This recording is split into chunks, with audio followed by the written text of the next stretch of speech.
Merci, Monsieur le Président. Monsieur le Premier ministre, notre pays traverse un moment de grande tension dû à la fois au contexte économique général et à des décennies d'immobilisme de dirigeants politiques successifs qui n'ont pas su tracer des perspectives d'avenir, ce qui nous conduit aujourd'hui à devoir faire des choix politiques difficiles.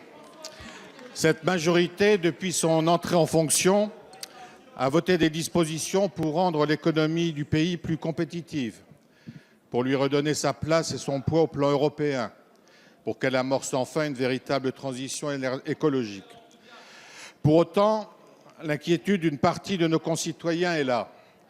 Nous devons y répondre à cette population qui connaît ses difficultés du quotidien en raison des contraintes qui pèsent sur leur situation d'aujourd'hui et fragilisent leur situation de demain. Monsieur le Premier ministre, la solidarité est un lien qui doit unir l'ensemble des membres de la communauté nationale. Et comme toute chaîne, elle ne tient que par son maillon le plus faible. Le Président de la République a annoncé ce matin vouloir nouer un dialogue avec nos concitoyens.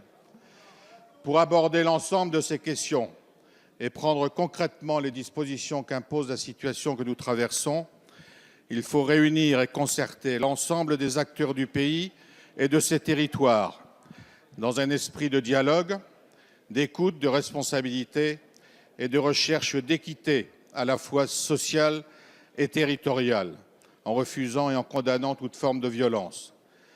Les acteurs sociaux ont tendu la main ces derniers jours. Il est temps de la saisir pour parvenir à renouer un pacte social dans une volonté d'apaisement et de responsabilité collective. Monsieur le Premier ministre, comment cette concertation, qui doit être concrète et rapide, peut-elle s'organiser sur l'ensemble du territoire? Merci, chers collègues.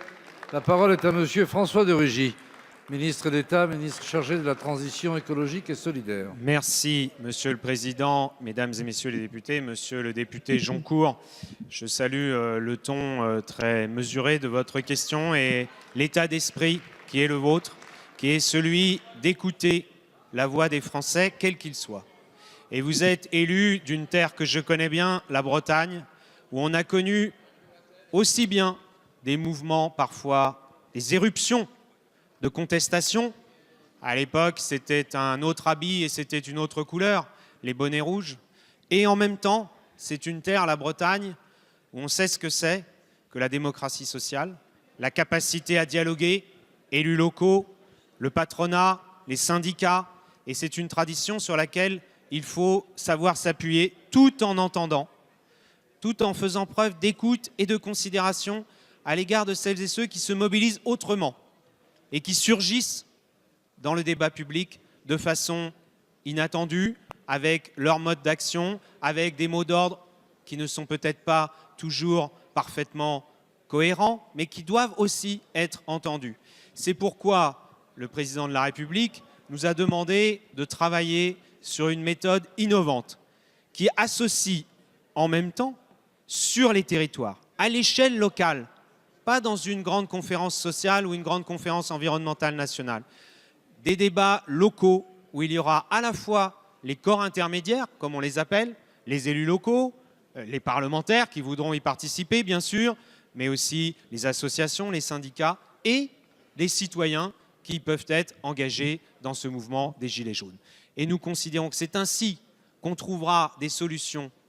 Certes, il faut être à la hauteur de l'enjeu du climat, de l'énergie, mais il faut aussi avoir des mesures qui soient à hauteur d'hommes et de femmes. Et c'est ce que nous chercherons avec les citoyens à faire émerger pour avoir, encore une fois, une écologie qui soit solidaire et populaire.